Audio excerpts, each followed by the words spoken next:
C'est pas à toi de décider qui est bon, qui est nul. Tu vas sur Tinder, si t'es beau, t'as plus de chances d'arriver à tes fins que si t'es moche. C'est assumer sa mocheté au grand jour. Déjà. Bonjour à tous. Alors, aujourd'hui, on va se poser la question du body positive. Est-ce qu'on est pour? Est-ce qu'on est contre? Alors, body positive, c'est un mot anglais. C'est un concept en fait qui est apparu sur les réseaux sociaux, qui consiste en fait à être bienveillant envers soi-même, à accepter son corps, et ça permet d'améliorer l'estime de soi. Parce qu'en fait, on reprochait aux réseaux sociaux de déformer l'image, etc., de montrer que le plus beau. Donc, les gens qui ne correspondaient pas à ces critères parlent de body positive. Alors, qui est pour, qui est contre? Donc, face, je suis pour, pile, je suis contre.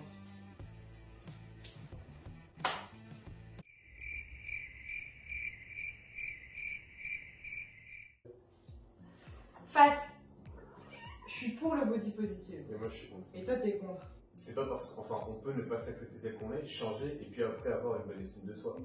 D'accord? Tout n'est pas, on n'est pas des êtres figés. On peut changer. Et puis s'accepter, parfois, c'est aussi s'accepter dans sa médiocrité. Ça veut pas dire forcément. Attends. C'est pas parce que tu t'acceptes que t'es bon. D'accord? Tu peux t'accepter en étant nul. Oui, mais c'est pas un jugement de valeur qu'on fait. C'est-à-dire que c'est pas parce que. Déjà, dire de quelqu'un qu'il est bon ou qu'il est nul, ça c'est complètement. C'est un jugement de valeur. C'est pas à toi de décider qui est bon, qui est nul. Le body positif, c'est un concept qui permet de s'accepter tel qu'on est, nous, pour nous-mêmes. C'est pas à toi de juger les gens, de dire à toi je te trouve bien, toi je te trouve nul. Donc, tu parles de médiocrité. Mais là encore, c'est pareil. Ça veut dire que tu fixes une barrière au-delà de laquelle on est médiocre et au-dessus, on est bon. Le body positive, en fait, c'est on a un corps, on doit réussir à vivre avec et ne pas essayer de ressembler à quelqu'un d'autre. C'est ça, en fait. Ça prône en fait l'image de soi. Je suis pas complètement d'accord avec toi parce que c'est à travers les yeux des autres qu'on se perçoit déjà. Et le jugement des autres, il compte aussi pour nous, pour notre estime. D'accord? Penser qu'on est le meilleur, mais que tout le monde, toute la société pense qu'on est nul, déjà ça veut dire que factuellement on est nul. D'accord? Et puis en plus, ça sert à rien. D'accord? Parce que c'est comme quelqu'un qui se voit qu'à travers les yeux de sa mère. Là, ce que tu dis, c'est différent. C'est-à-dire que tu bases la manière dont les gens doivent s'accepter ou doivent réfléchir en fonction de ce que la société attend d'elle. C'est ça, en fait. En gros, la société attend que je sois comme ça, donc il faut que je devienne comme ça. Et si je ne corresponds pas à ce que la société attend de moi, j'ai raté ma vie. En gros, c'est un peu ça.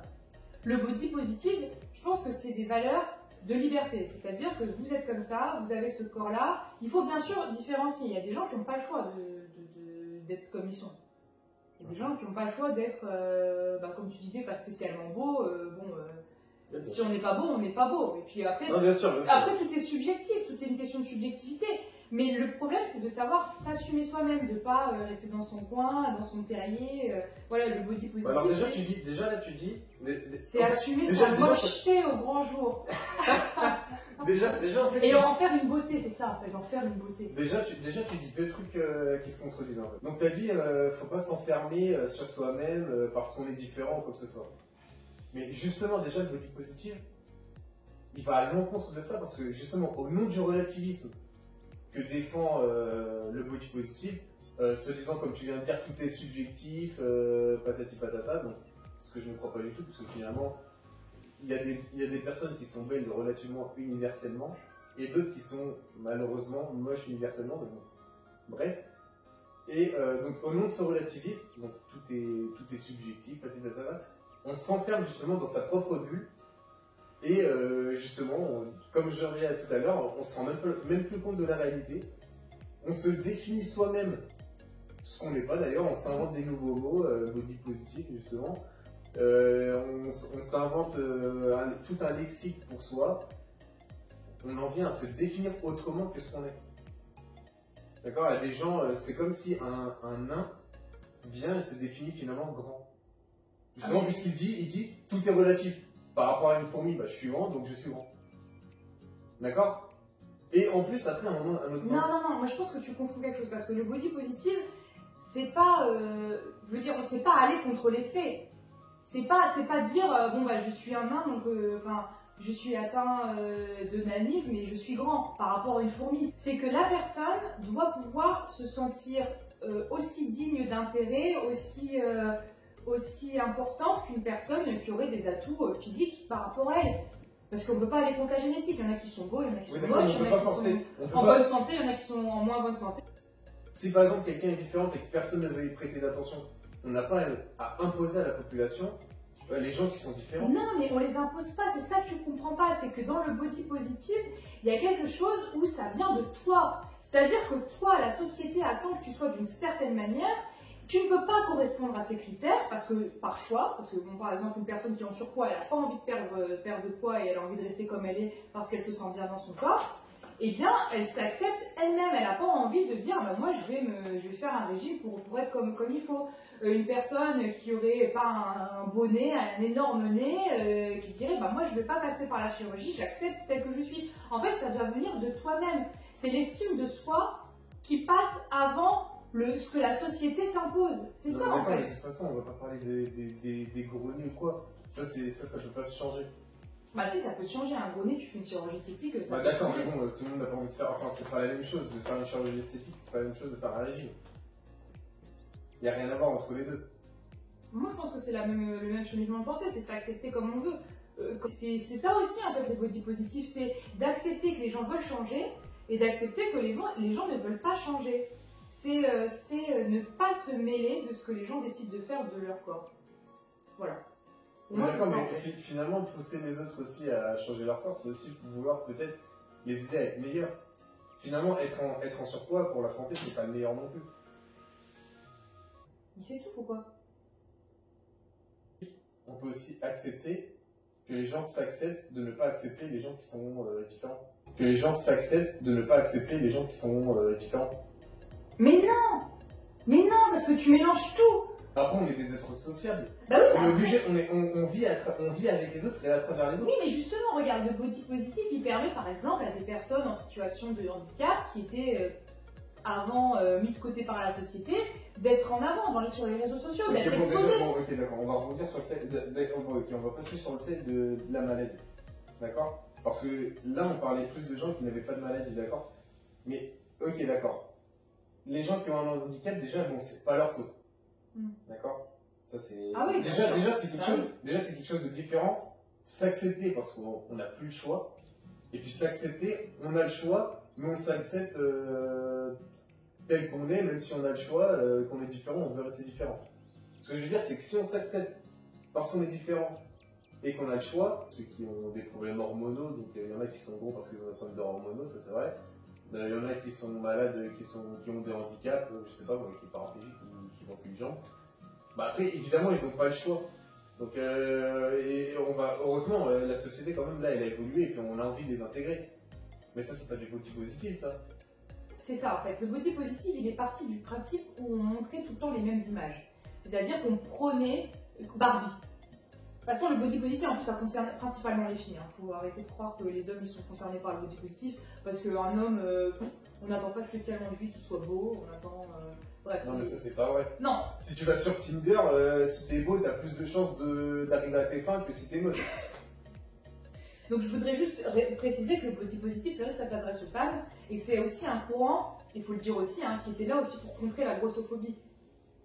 Parce que le body positive, c'est quand on voit le hashtag là, dans les réseaux sociaux, c'est souvent sous des femmes qui sont en surpoids. Oui, c'est pour ça qu'on a parlé de femmes en surpoids au début. Oui, mais je trouve qu'il faut le préciser parce que on se censure un peu, mais il faut mettre les pieds dedans.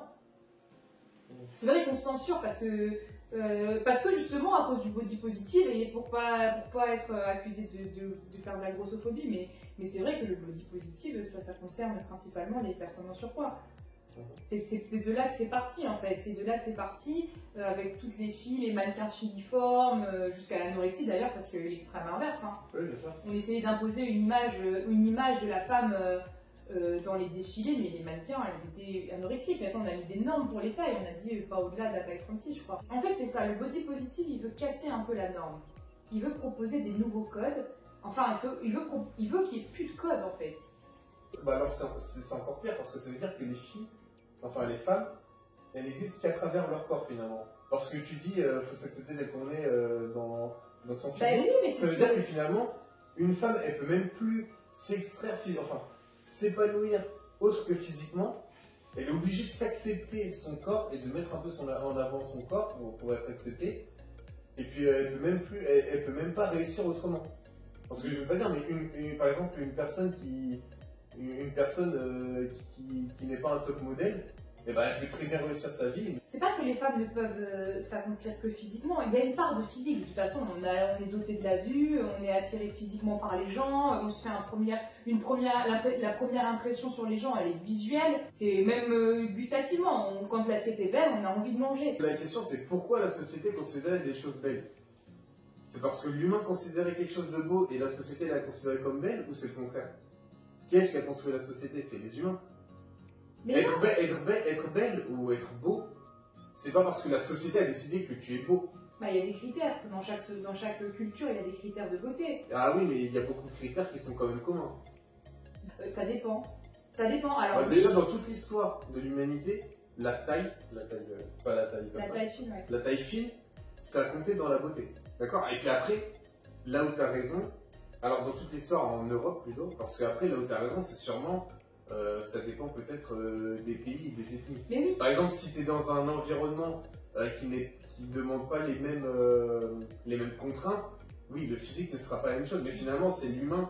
C'est l'humain et la société qui ensemble créent enfin, c'est l'humain Ouais. et la société qui ensemble créent ces normes de beauté. Mais c'est intéressant ce que tu dis parce qu'en fait, c'est la mondialisation qui a créé ça finalement. C'est que c'est pas que les réseaux sociaux, c'est-à-dire qu'il y a plusieurs cultures qui se sont retrouvées sur Internet en même temps, au même moment, à la même époque, et qu'on a commencé à se comparer les uns aux autres. Ah ouais, mais toi t'es comme ça, toi t'es comme ci. Et on voit des gens de toutes les couleurs, de toutes les formes, de toutes les origines. Et en fait, à force d'exposer tout type de corps, ça va rentrer dans la norme et ça va devenir normal. On met de plus en plus d'images qui sont différentes. Mais ça ne veut pas dire que les gens ils acceptent pour autant. Les gens les regardent parce qu'on leur impose de regarder. Enfin, ils regardent pas dans un sens péjoratif. Oui, bien sûr. Ouais. Mais je veux dire, ils regardent parce qu'on leur impose de regarder. Mais après, ça ne veut pas dire qu'ils adhèrent complètement. Et ça ne veut pas dire qu'on change leur goût aussi. Hein. Tu te rends bien compte que ton corps ne correspond pas à ce que tu vois. Tu te reconnais pas dans les images que tu as. Maintenant, on peut se reconnaître plus facilement dans toutes les images. Parce que dans tous les cas, tu vas dans la rue quand même. C'est vrai que dans les magazines, alors déjà, tu n'es pas obligé de regarder que les magazines. Ben, c'est vrai, il y a la vie de tous les jours, quand tu sors, elle est beaucoup plus intéressante, enfin, elle est beaucoup plus importante que ce que tu regardes sur ton téléphone ou ce que tu regardes dans les magazines. Donc si tu intériorises le fait que ton corps il est différent, ça veut dire aussi que dans la rue, tu vois qu'il est différent. D'accord? Parce que si dans la rue, 100% des personnes sont comme toi, et que tu vois dans le magazine que les gens ils sont pas du tout comme ça, bah alors faut être un peu idiot quand même pour se dire que tous les gens ils sont comme dans les magazines. Acceptez-vous comme vous êtes, et si vous ne vous acceptez pas, changez. Changez, essayez de changer, essayez de vous améliorer, essayez de devenir la meilleure version de vous-même. Voilà. Et puis ne vous comparez qu'à vous-même. Et ça, c'est vrai que c'est important, ça. C'est que par rapport à soi-même. Quand on fait un avant-après, on fait un avant-nous et pas un après quelqu'un d'autre. Voilà. Donc, que ce soit le visage, le corps, voilà. Acceptez-vous et puis on demande aussi à tout le monde d'être bienveillant les uns avec les autres. On prône des valeurs d'amour. Bon, abonnez-vous, ne vous contentez pas juste de regarder. Si vous êtes arrivé jusque-là. Ouais, c'est clair, si vous êtes arrivé jusque-là, franchement, chapeau. Chapeau.